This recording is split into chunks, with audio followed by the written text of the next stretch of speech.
guys, welcome back to my channel. So I apologize about not having an intro. My intro had no sound to it, so I just had to cut it out. And I wanted to show you guys this live trade I took with Tesla. So I took this trade on Monday, July 3rd. Let me know if it's going to be more helpful for me to actually record myself while I'm taking the trade as well. I feel like that might be more helpful for you guys than me just showing you the live trade and going through it with you guys. But either way, whatever you guys would like to see, please let me know. So basically I took this trade on Tesla on July 3rd. Tesla, let me get rid of this right here. So Tesla had kind of gapped or wicked up here. It had news in regards to its vehicle sales. So ended up making a nice little move in the pre-market. The pre-market high on Tesla, so you see as it made the move up here, and I'm going to get rid of this VWAP so you can see it a little bit more clearly. As it made the move up here, Tesla created a pre-market high. So usually when I'm looking to enter a stock in the beginning of the day, I'm looking at pre-market high, pre-market low, previous day high, or previous day low. So the pre-market high was 280. I had levels at 282 and 285 on Tesla to the upside.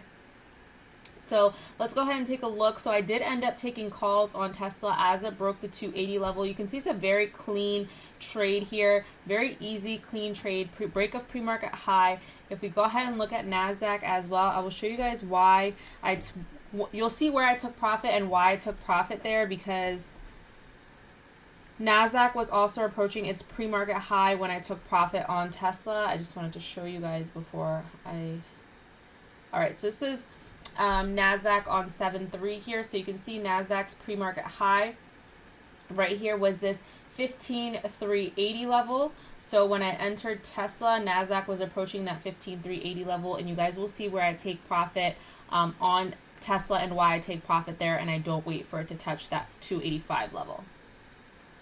So let's go ahead and take a look at the recording.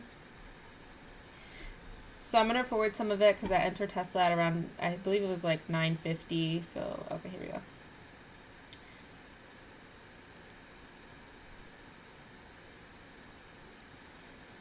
So I entered Tesla calls at 942. Once it opened, that 942 candle, 2-minute candle opened above 280. I was comfortable entering my position at that point. At that same point, NASDAQ had broken above its VWAP. ES had also broken above its VWAP, so I was comfortable entering calls at that point. So here we go. We're getting close to that 942 level. Great. So you can see Tesla is 279.91. Right here, it starts to break 280. You can see this right here. Just trying to clear that 280. So really what I was looking for on Tesla was for level 2 on the bids to pick up 280, which is why I have not entered this just yet. I wanted to see it break 1, 280, and then 2, I wanted to see the bids hold that 280 level. So this is exactly what I was waiting for when I entered. There we go. Bids start to hold that 280. Obviously, you guys can't see level 2. And let me know if that's going to be easier too if I record it for you guys. So I entered Tesla calls at 942. Once it broke above that 280 level, the entry on this play was right here, clean bullish candle up. And if we look at NASDAQ at the 940 candle, opened above its VWAP and its 9 EMA on the 5-minute and was making its way up to its pre-market high. So on the NASDAQ, my target was its pre-market high of 15,380. On Tesla, my targets were 282 and 285. And I will actually show you guys that I'm not just making this up. If we go ahead and look at my Discord, because I called this. Here we go. Where is it? Here we go. So 7.3. I was watching Tesla above 280. I entered Tesla calls at 942, targets of 282 and 285, and then I scaled out at 943, and then so on and so forth. And I only held runners, which my runners I ended up exiting at break even. I had 2 runners left, and I ended up exiting at break even. So just so you guys know, I'm not just coming up with this while I'm recording it. This is exactly what I was watching. Now let's go back to the recording here. So we're at that 942 candle still. That was a huge bullish candle.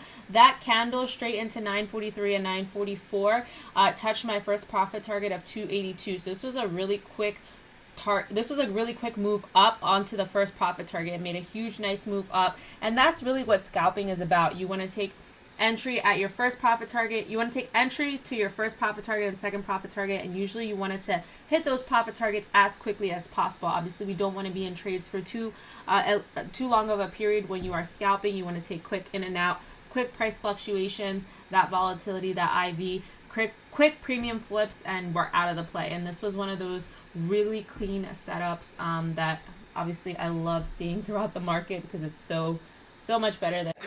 I'm so sorry, guys. Obviously, I'm covering the premium chart, so I will be more mindful of myself while I'm posting myself on these charts. So I apologize that you guys are not able to see that premium chart in this example. Profit target, and you'll see me scale out here at 944.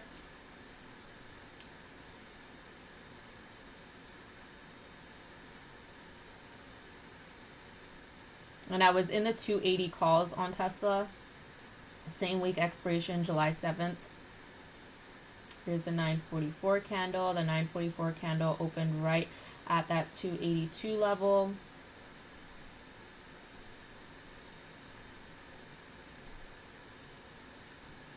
So at this time, the bids were kind of struggling at 282. And if we look here, this is the 944 level.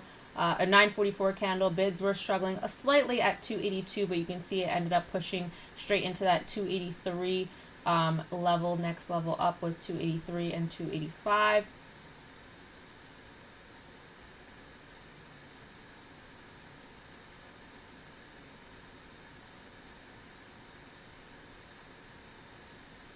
Now we're up about $1 on the premium here on Tesla.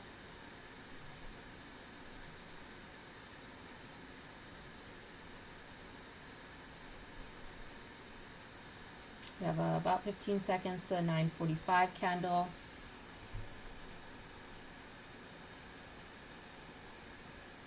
There we go. We're starting to see the buyers stepping in a little bit more at that 282 level. There we go. I sell some of my Tesla there. So I sold some Tesla at 945 at the open of the 945 candle at a premium of $8.70 with an entry of $7.55. I did scale out about 70 to 80, I think it was 80% of my position at the 945 candle. I still had another 20%, which I scaled out on my second profit target, and then I held 10% to a break even. So right here, I'm still in about 20% of my Tesla, and you can see the premium is close to around $9 at this point. And this is the 946 candle. So if we go ahead and take a look, I exited some on this candle. So I exited about 80% at 945, and then I had 20% into this 946 candle, which ended up pushing into the 284 and 285 levels that I had. And you can see this is the 945 into the 950 candle on NASDAQ. So NASDAQ was approaching my resistance, the pre-market high that I had. So I was comfortable exiting most of my position at that point because I wanted to see if, I wasn't sure if NASDAQ was going to clear a pre-market high.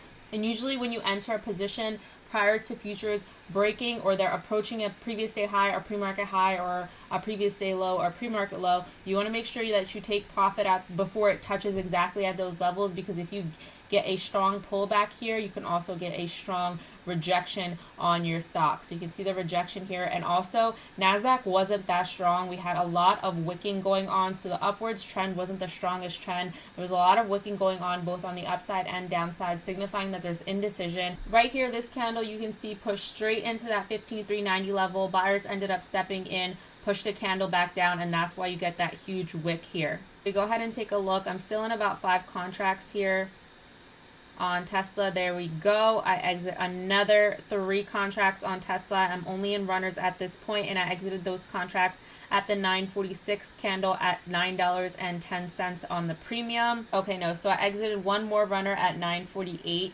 So if you look here, these were my exits. So I entered at 942, $7.55, 945, 946, and 948. And you can see how perfectly I scaled out. Every time that I exited Tesla, I ended up exiting at a higher premium, which is really what you're looking for when you're scaling out. You want to continuously exit at a higher premium. This one contract that I had left on Tesla ended up exiting at break even. I closed that position at a profit of around $2,500 on Tesla in about a 10-minute scalp here, even less than that. So this was a really, really great clean scalp on Tesla. I used NASDAQ futures support and resistance levels, as well as its VWAP break in order to gauge overall market sentiment. And then Tesla with a clean pre-market break as well into NASDAQ's pre-market high, and Tesla ended up making the move as well. This was a very, very clean scalp. Like I said, usually these are the best breakout plays that you can potentially take.